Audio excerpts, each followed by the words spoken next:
Being in touch with some sense of humanity in myself has helped me see more clearly the thoughts and feelings I don't want to have.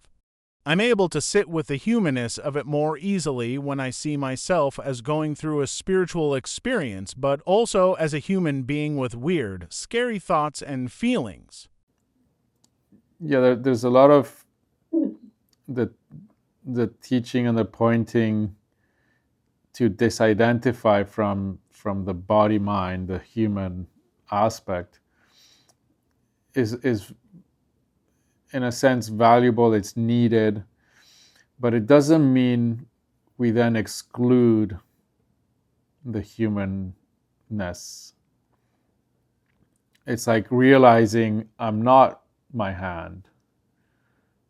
If I've lived believing I am my hand, then everything's going to depend on how my hand is, if my hand's okay or not. And then I could realize, well, my hand, this is a part of me. It's a very beautiful and valuable part of me, but it's not all of what I am. And so then by seeing that, we're free from the illusion that all of my life and my destiny depends on what happens to my hand. But that's not to say that my hand isn't there. My hand is very much there. Yeah, there. So then once I see I'm not my hand, I can live it freely, but my hand becomes a beautiful and important part of life. And you're also mentioning the complexity of the humanity, the all of the challenging aspects of the complexity of thought, of emotion, of relationship, of evolution. And that's all part of, like, in the metaphor of like what it is, the hand aspect of the body, let's say, you know. Um, and so then actually it can become very treasured and very loved and appreciated. And there's a lot of freed up learning that can happen because there is a certain kind of distance, and at the same time more intimacy than ever, because I'm not rejecting it, because I'm not fearing it, because I'm not in this push-pull experience. So the intimacy with being human can become much more kind of radical because I'm not resisting it, because I know that's not all of what I am. But in a sense, I become free to be fully human. And almost, I would even say, I'm free to be only human, because that perspective is no longer um, so threatening. And so the movement of the perspectives of what I am can just freely shift and move at any moment for something very towards something very, very close and intimate, to something more expanded, and both happening simultaneously.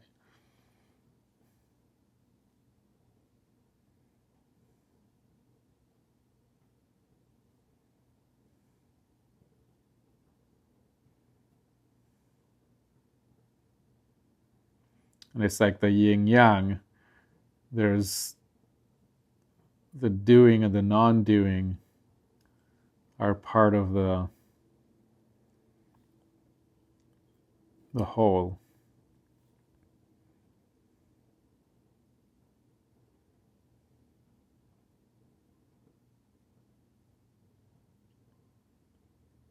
And there's a freedom to savor or taste more one side or the other at any moment. Both are there, both are true, both are real in a sense, and neither is truly, absolutely real.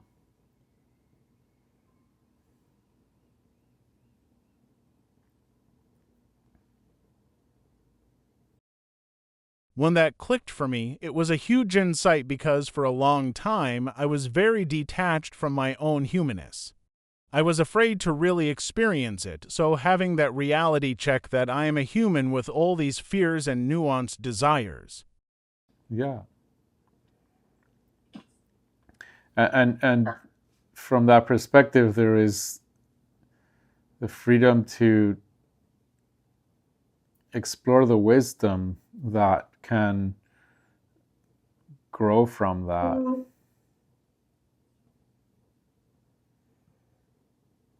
Because you will be able to distinguish more and more what kinds of thoughts you want to make room for, what kind of desires you want to listen to. And you can start to distinguish some desires are very much coming from this illusion and limitation and contraction. And so those you no longer need to listen to. And then you're able to distinguish deeper desires and longings and callings that are what I talk about as being the more universal.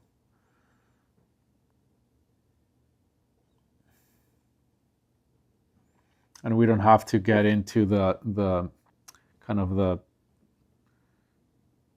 mental complexity when we talk about this. We don't have to involve the complexity of like, who am I talking to and who's the one deciding, who's the one listening.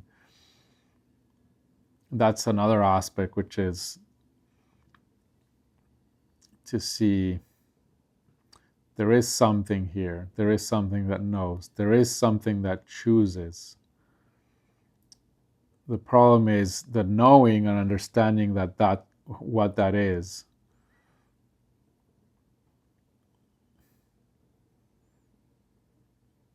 The knowing, for example, if I know that what chooses is a human that's limited, that has the image that I imagine, and that's what I am, then that's illusion.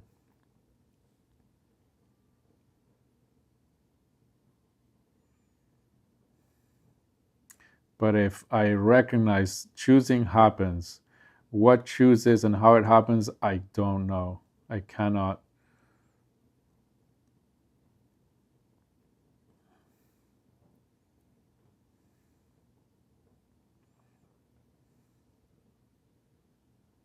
It's I. What that is, I don't know.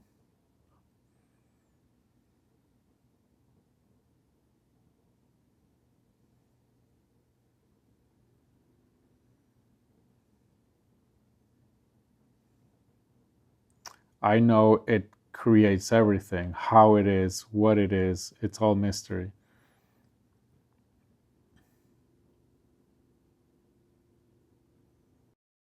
I'm personally not always able to connect to this humanness, and sometimes I need a higher power or some kind of help to be with the unknown, so even when I don't feel that sense of humanness, can I still be with the mystery, this not knowing? The not knowing is what's letting you get in touch with what that is, the vastness, which is our true nature, which doesn't deny our human nature, but it does open the door for this kind of embodiment to be more and more fully human. So it's not in opposition to our humanity. In fact, it's that true freedom is fully enabling our humanity. And we're not supposed to always be in control. No, we never are. Oh, we'd think we are. Yeah. We'd like to be. would like to be, yeah. It's a fun illusion. Sometimes not.